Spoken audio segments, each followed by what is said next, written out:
Thank you so much. That's an amazing introduction. Thanks very much. And thanks very much, Creative Mornings, Flynn, and everyone else for having me come and speak to you this morning. I think Sydney must be a morning city because I didn't think anyone would come. And knowing how hard it is to get people to events in the evening, maybe actually this is the whole thing. We actually like getting out of bed early. But then maybe, you don't have kids. And so for me, mornings is like, oh, mornings. Maybe for you guys, it's like, yeah, mornings. So, well, we're going to talk about space, and I'm going to try and do like a sort of how do you take on something like space? It's sort of, it's everything and it's everything, right? So it's the biggest of topics.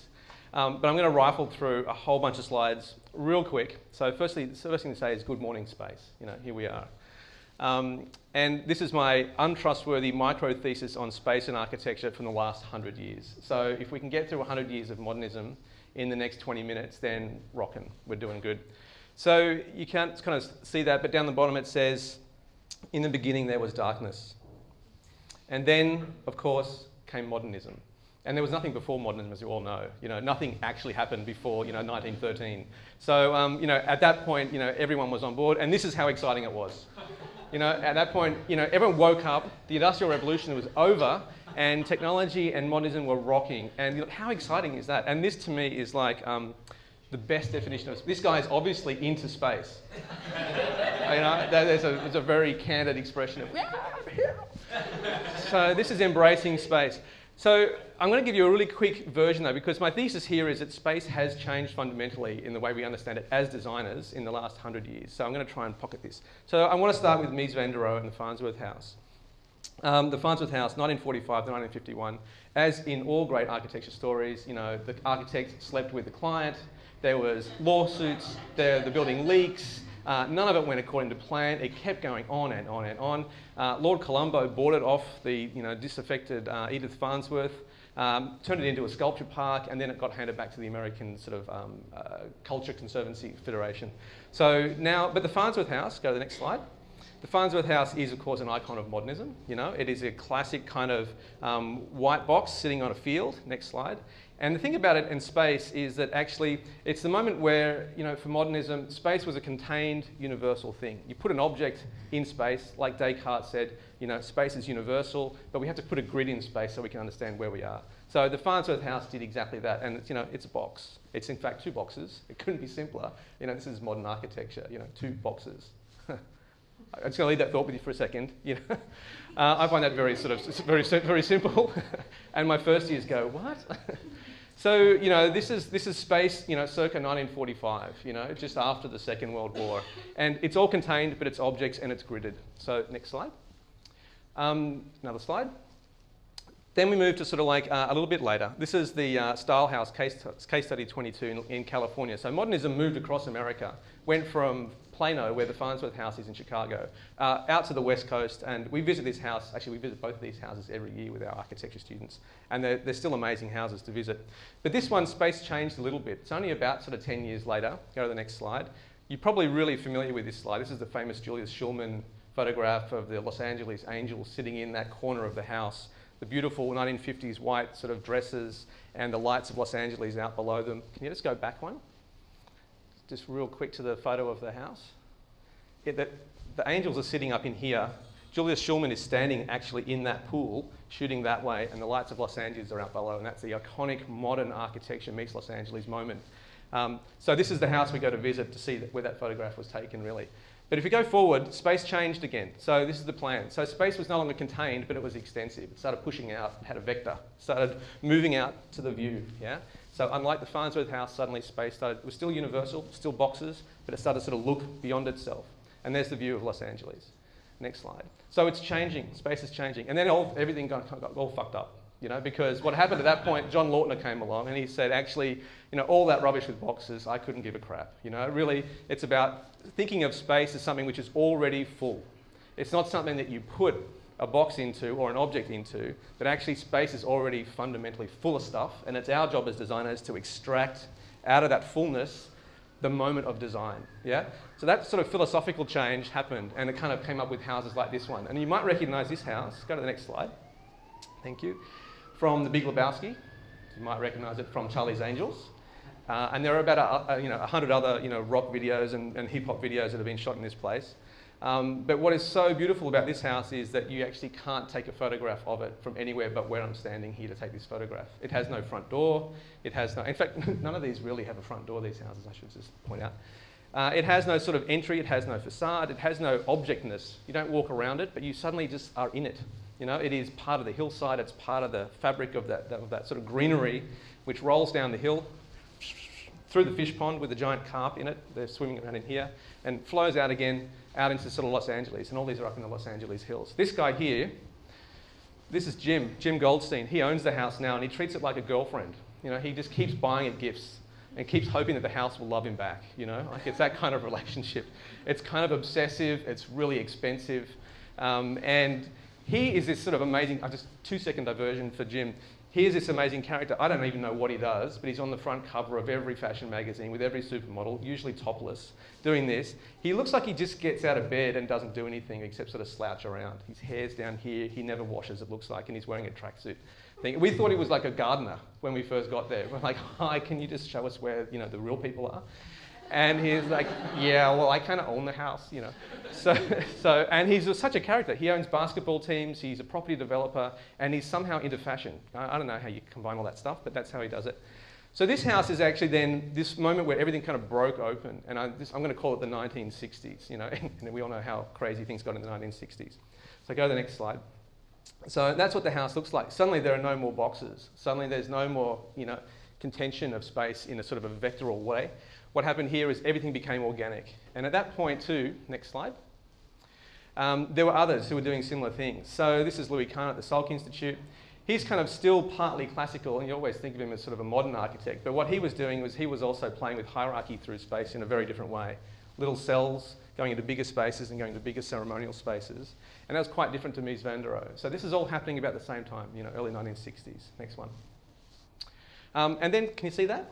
Then things started to get really kind of batty. So this is the astrophysics lab, the Carl Center for Astronomy and Astrophysics by Morphosis. This is a much more recent shot. This is the interior stairwell. It's a bit hard to see actually, isn't it, with the light? But there's a kind of crazy staircase going up here. So space at this point has really become very complex. And that's kind of my micro thesis. So we move through this sort of simplicity, objects, vectors to complexity. And we're now, as designers, all figuring out how to deal with complex space and what that means for us in our own particular disciplinary areas. So go to the next one. This is the Zaha Hadid Opera House in Guangzhou. So you can see here, space is fluid. It never rests anymore. It never pauses at a corner. It always keeps going around the next corner. You keep getting drawn through the building and just sort of, urged on. And so actually it's a beautiful building on the inside, this building. It's a really crappily built building on the outside. But it's a beautiful building and the space itself is fundamentally different, which I think is interesting. Next one. So can you see that guy? This is kind of like, this is who we're designing for. So this is you and I, of course. This is a sneaky shot on a subway in San Francisco about sort of 5-6 years ago. I was sitting opposite this guy in the BART system and I had my phone out and I just went, snap. And I just thought, this guy is sort of the embodiment of who we're designing for. So he doesn't want to sit still. He doesn't want to be in a room that has an edge to it or a containment. He's got his laptop open, he's on his sort of Wi-Fi, he's got his earbuds in, he's got everything he needs in his backpack, which really means a jumper. And he's got his suitcase down here with probably a couple of pieces of paper, but he's a self-contained, intimately networked, totally connected urban individual, yeah? And that is completely different to Edith Farnsworth, who wanted to escape the city, leave her job as a doctor, go to the countryside, have a nice, restful moment. This guy is who we're thinking about now. Next slide. So this was happening in a number of different places. So this wasn't just happening in architecture and design. So a very quick summary of this guy. This is Warren Weaver. He was the head of the Science Foundation of the Rockefeller Center in the 1950s. And so after the war finished, the Second World War, he was charged with sort of saying, well, what's the scientific project for America for the next 50 years?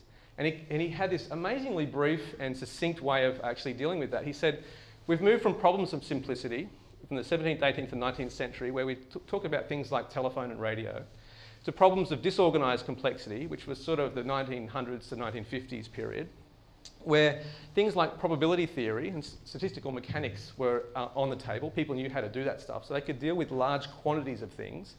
But then that was all sort of like billiard balls on a table. They could say, I can give you a sort of a sense of probability that that ball, if it hits that ball, will go into that pocket. So that was sort of statistical analysis, yeah.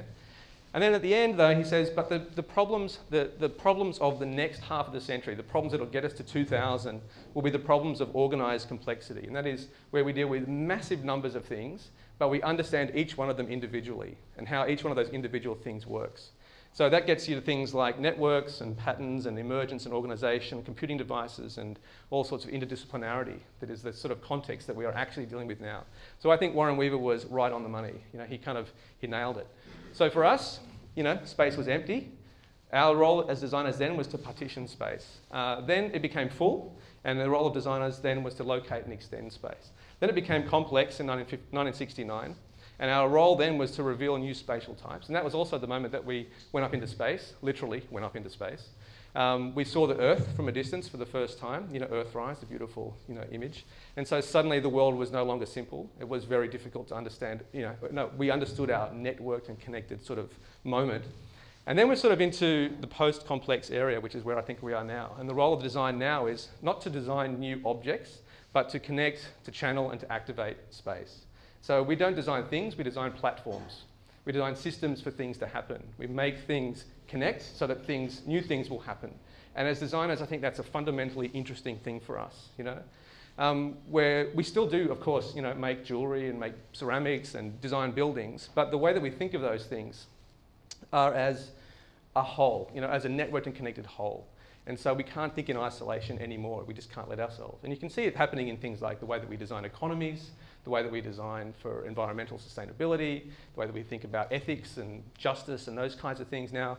So that gets us to the end of my thesis at the end, which is the idea that we are now in an era of big design. Design is not singular, it's not about me, it's about all of us. And if I'm going to design a piece of jewelry, it has to be a piece of jewelry which will also attack diabetes, for example. So suddenly design has an ambition which is way bigger than doing a beautiful object to sit on your dining room table. Yeah? And I think that is unreal. Next slide.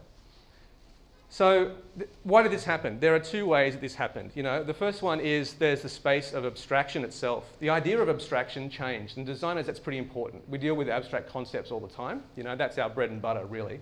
So abstraction changed, and it went from being the abstraction of early painting, like Picasso, who would abstract things like, just think of a Burke, right? Like a painting of a violin or a woman sitting there in a sort of a cubist fashion. The idea there was to abstract that image of the woman or the violin by taking away everything that was not essential to that image, so that violin, yeah? So you start removing things out of the picture to get to the core essence of that thing, and that was what was painted then. That was the Burke. Go to the next slide. Thank you.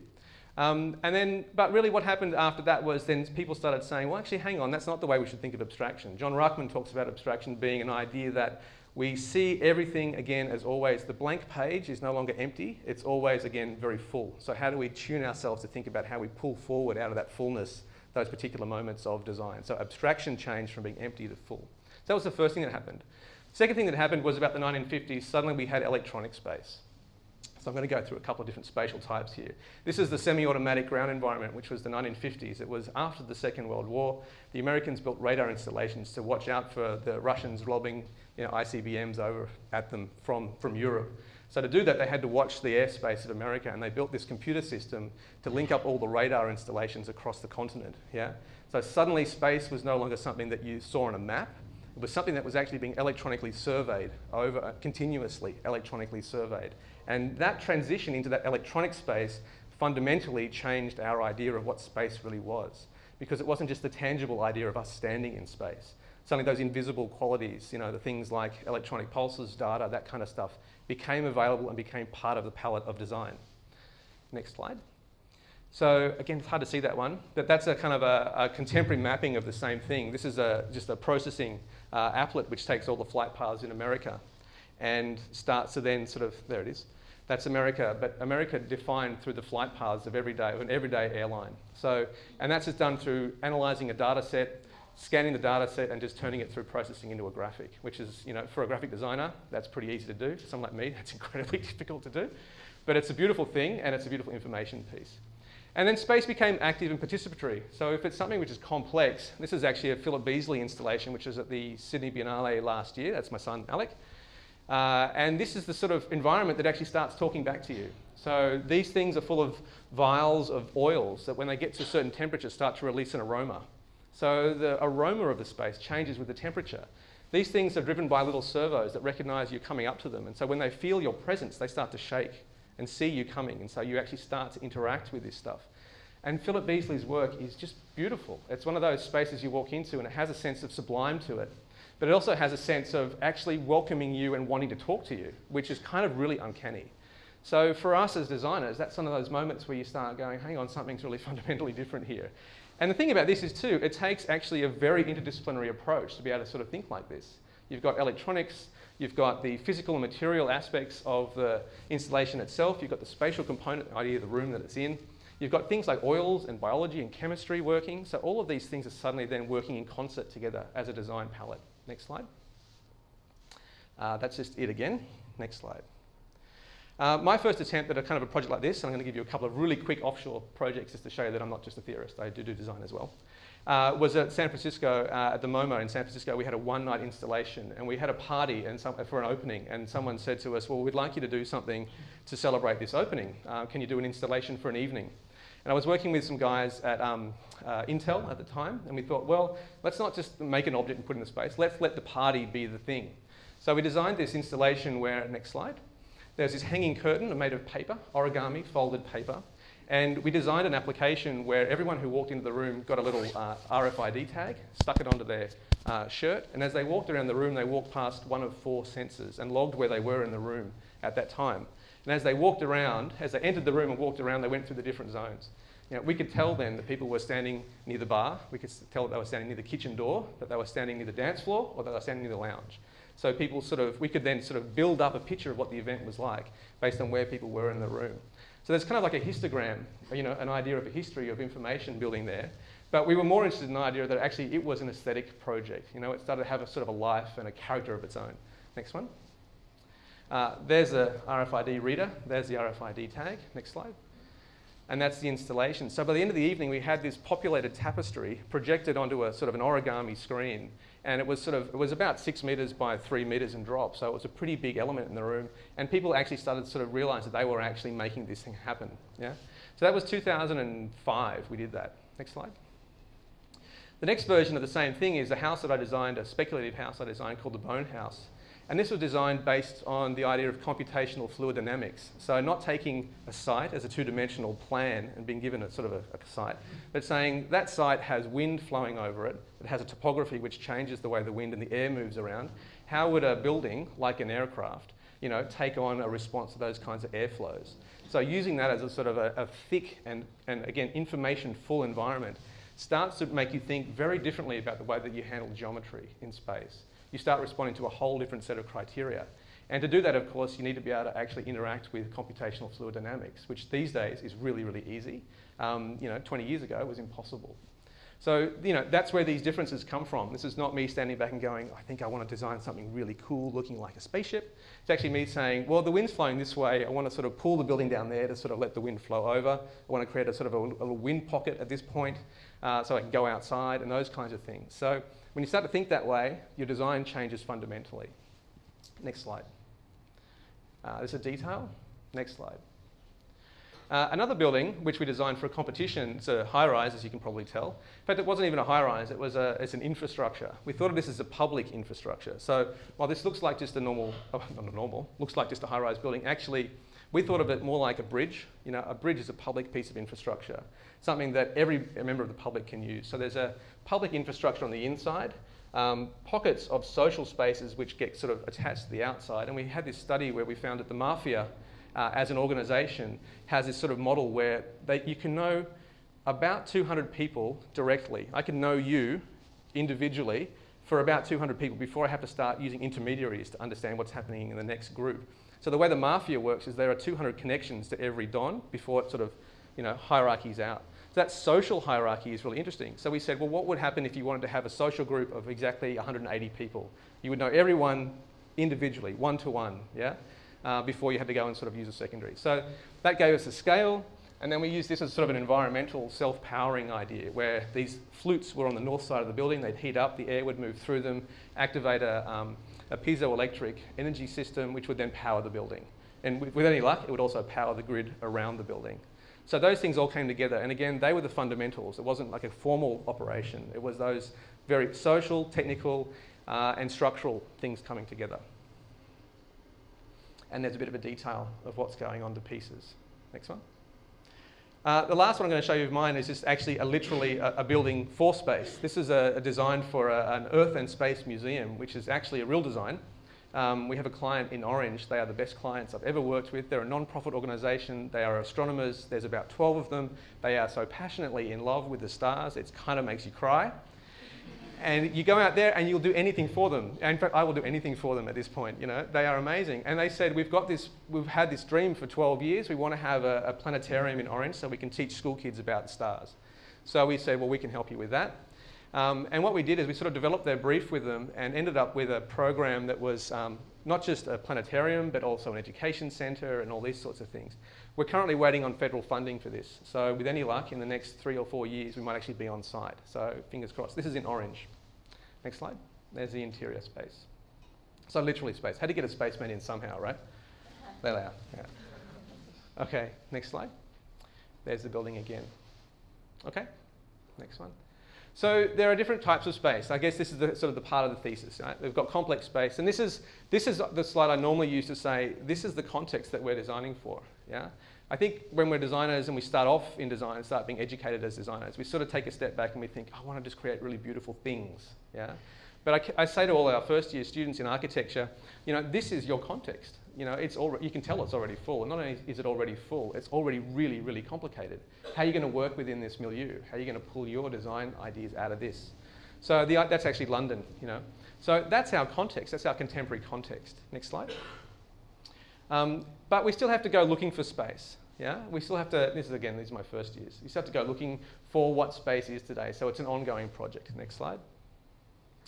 We still have to exercise space, which means that the idea that, again, space is somehow vacant or not sort of pushing back on us is wrong. We've got to actually go out there and work amongst it and work within it, sort of to create it, if you like. Next slide. We have to actively produce space, I think, yeah, which means that it's no longer then a given. It's something that you sort of frame, that you extract. Next slide. And space has become then not just one space, but many, many, many spaces. And this is, again, our contemporary difficult design context. I'd say difficult, but actually I mean, you know, I think it's our most fascinating moment as designers to be moving into this very complicated area. So I'm very interested in the moment of the political space, particularly of Sydney. As you probably know, Sydney is going gangbusters right now. I was just saying before to Flynn, you know, you could go out every night to 3 events around design and creativity and still not see everything. So it's just going off right now, Sydney. It's the best place in the world to be, absolutely. But part of that is it's an intensely political space. You know, what is Sydney going to be for the next 50 years? I think that's the question that's being answered right now with everything from the Opera House, the cultural policy, the Metro Plan, the Bays Precinct, Green Square, the creative ribbon that's happening around UTS and the precinct, Darling Harbour, Barangaroo, you know, Stop Me, you know, Macquarie Park. All of these things are massive developments that will fundamentally shape the shape of Sydney for the next 50 years. And that's an intensely political space. If anyone has read the Sydney Morning Herald and seen what's happened with Barangaroo and the casino in the last, I don't know, decade, no, the last sort of 12 months, you'll know how political that space is. But that's a space that we as designers have not traditionally gone into. And yet, I think it is exactly the kind of space we should be sort of moving our talents towards. Yeah? We are fundamentally spatial thinkers. That's our talent. You know? That's our professional core activity. We are spatial thinkers. And those spatial thoughts are applicable to economies, master plans, and everything down, and cultural policies as much as they are towards things like websites and graphic design. So I think that's a sort of an area that we need to get much more vocal about. We have a political side to us, we just haven't exercised it yet. Yeah? Next one. And I think space is sort of, you know, we have these sort of celebratory spaces, and this is what I think is going on right now. You know, this is a sort of event like this one, where we are moving around, doing lots of these little fabulous things, and we're all becoming sort of motivated. We are atoms that are shaking faster and faster and faster. So the space around us is becoming more and more charged. Next. I don't want to forget about these types of spaces. This is actually a slide from an exhibition which is up in London right now at the London Design Museum. I just did a review of it. Elias Redstone, who did the Archizines exhibition, which you may have seen, he asked 10 critics in London to go around and pick buildings around London that they thought had been forgotten about. that were significant for some reason, but which were important to the way that London had imagined itself. So this is the Stockwell bus garage, and you can see, you know, it's just a very utilitarian space. But I mean, the concrete arches here, the way it's been photographed by Theo Simpson, it's actually got a whole kind of beauty to it, a whole kind of history to it. And so this is a space which we've sort of neglected, and I think these will be sort of like a recovery project for us as designers as well. Again, this is the idea that we're not producing something new so much as going back and recovering something and reframing it. Yeah? Next one. And another one, another parking garage in London from the same exhibition. So that's called Lesser Known Architecture, is that exhibition, and it's really beautiful. Next one. So reimagining space. A quick, how am I going for time? I'm going to go really fast through formations. We took formations in Venice with the idea of being actually not just thinking about new space, but how practices then created new spaces. So our whole idea here was, there's the team, there's Toko, there's Gerard, and there's myself in the pavilion, was actually how do creatives actually structure their own creative professional practices in different ways to approach their professional disciplinary areas and produce different results. And as for architecture, was really interesting. We had architects then who were doing things like health habitat. They're doing health work, you know. So architects being architects but not building buildings, just fixing the plumbing. And that to me was actually just brilliant, because someone like Paul Falleros could stand up and say, well, I've saved the lives of 7,500 Indigenous people living in the outback of Australia, simply by fixing the taps and making their environments healthy. That to me is a very, very profound way to be an architect. Yeah? So, but it's very different. Again, space for us, Venice for us wasn't an object, it was about activating, so these little red dots were people walking around who got our red dots and actually brought the space to life. Next slide. There's the pavilion, that was the show that we put on, but next slide. This is where I got really excited, where we rolled out the rug in different little squares around Venice and just brought the city to life. We had what we called pop-up or little talks. We had 4 of them over 2 nights, and we just turn up, roll out the rug, have a glass of wine. Someone like Aaron Betsky or someone important would stand there, give 15 minutes of a spray about how wonderful it was to be in Venice and what they thought of formations, and then we'd all roll the rug up and walk away. You know? And I want someone to pick up that idea and do it in Sydney, because I just think it's a cracker, and I haven't got the time to do it. So come and see me if you've got any ideas. Yeah? I'll give you the rug. I can get the rug for you if you want it. Yeah? Next one. And of course, Venice isn't a bad place to be doing that, you know, by the way. So, next one. And then something like CUSP, which has just opened. I had to put this plug in for objects in the Australian Design Centre, but CUSP has got an exhibition out at Casula right now with 12 Australian designers who are again looking at this idea of big design. I mean, what I'm saying is big design, the era of big design. So I talked about the next slide, about the jewellery. This is Leah Heiss, her work, this is actually a diabetic, a ring that helps you with tackling diabetes. So you wear the jewellery as a sort of an object of desire, but it actually helps you in sort of monitoring your diabetic condition. So she's tying medical technology into jewellery design and thinking about the human user at the end of it, which I think is one of those things. You don't start off saying, I'm going to design a nice ring. You start off saying, I'm going to tackle diabetes. You know, that's a pretty big target. Next one. And I mentioned Paul Falleros and Health Habitat. He's the same thing. So he's just taking on Indigenous health. Next one. So complex space equals big design. And this is where we are now. We're in the era of big design. So whether you're sitting at your desk this afternoon in your studio somewhere in Sydney thinking, I have to get this bloody client's brief met and handed out, you know, by 4 o'clock this afternoon, you are actually still, I think, in this space. You're sort of starting to think about your work not being small design, the next step, but rather how does this design fit into the bigger picture, yeah? So I like the idea of design having ambition. And again, we see it, this is the metro plan. You know, if you've got any comments about the metro plan, I'd love to hear them because it needs to be commented on. We are designing Sydney. This is the Sydney Basin, you know, we are designing that. So you can't, you know, it doesn't get much bigger than that. Bruce Mau actually was commissioned 10 years ago to design the design culture of Denmark. You know, his brief was, can you just rethink design culture in Denmark? Stop, you know. And someone like Bruce Mau sort of takes, yeah, sure, I'll get out of bed in the morning and think about Denmark. I'll design the whole design culture for the whole country, no problem. I'd love to know what we do in Australia for that. I'd love to sort of find someone who says, actually, I'm going to design Australian design. I'm just going to start from scratch and just take that on as the biggest project. That is a cracker of a project. So I think we're thinking that way. Next one. Yeah, Creative Sydney, you know these things are around, and this is just us thinking big and being impactful. So next one. So just to finish off, you know, we kind of moved from static and symbolic space to a sort of an entangled, it's my daughter, just put the family in, yeah. Any talent scouts out there? I'm really looking for an easy retirement. Entangled space, which is where we are now. We've gone from, no, sorry, back one. gone from a stoic space, which is sort of a medieval type of space, next one, to a more active space. This is the Tourelles Sky Room at the back of the Sheets Goldstein House, the one I showed you, the Big Lebowski house. This is down in the garden, so he collects art. You know, who doesn't want a James Turrell in their backyard? And we've gone from empty space to, I think, a lived space. Thanks very much.